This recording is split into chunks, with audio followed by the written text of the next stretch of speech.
کرنے کے لیے تیار ہو جائے. اور ایسی بچہ ہے نا، مثال دیتا ہوں، آپ کا بیٹا ہے، سب کے بیٹے ہیں، اولاد ہے نا.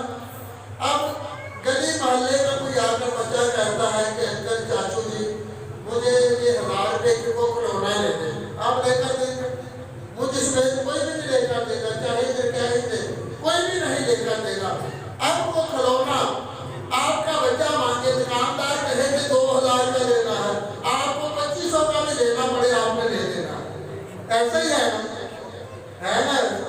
نہیں سمجھ لگی؟ دروازے پر منگتا آ گیا، منگتے نے مانگا کچھ کھانے کے لیے، پینے کے لیے، کہ اللہ کے واسطے دے دے، تجھے نبی کا واسطہ، تجھے رسول کا واسطہ، تجھے تیرے ایمان کا واسطہ، مجھے دے دے کچھ. آپ نے پرانا سکہ جو اندر میں بابا دکاندار نہیں دے گا، وہی پہچانے گا یہ کھوٹا سکہ ہے، آپ نے وہ دے دیا.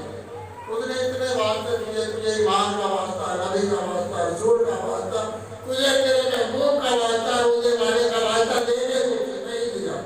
اب اندر سے آواز آئی، بیٹی کی آواز آئی، بچوں کو آپ کی آواز آئی، بیٹی کی آواز آئی کہ ابا جی آج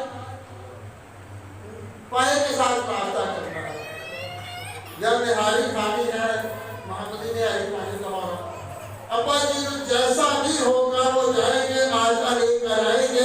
ادھر 5 روپے دکھ رہے تھے رام کے رستے میں، ادھر 5000 کا ناشتہ ہی کروا دیا. تو یہ رام کے راستے کی محبت نہ تھی، محبت تھی وہ بیٹی سے تھی، بیوی سے تھی، بچے سے تھی، جس پر آپ شاید اس قربان کرنے کے لیے تیار ہو گئے. یہ محبت تھی. اب اسی کو ذرا نقشہ الٹ کر لیں. اگر آپ کی بیوی نے کچھ مانگا، آپ نے نہیں دیا، بچے نے کچھ مانگا نہیں دیا، محلے داروں نے مانگا نہیں دیا، لوگوں نے مانگا نہیں دیا، اب آواز آ گئی عشق مصطفیٰ کی طرف سے. اب آواز آ گئی عشق مصطفیٰ کی طرف سے کہ عاشقوں نے بلا لیا کہ آج عشق مصطفیٰ نے فلاں چیز قربان کرنی ہے، دولت قربان کرنی ہے، مال قربان کرنا ہے، وقت قربان کرنا ہے. آپ نے سب کو چھوڑ دیا، عشق مصطفیٰ میں کوئی چیز قربان کر دی تو یہ عاشق رسول ہونے کی نشانی ہے.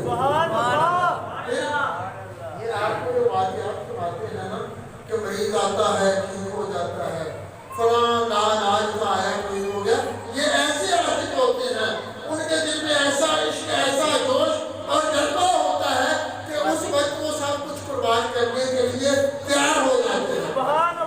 ادھر سے جیسے ہی نکالتے ہیں صلی اللہ علیہ محمد صلی اللہ علیہ وسلم، رب نے شمار کی صحت کی دولت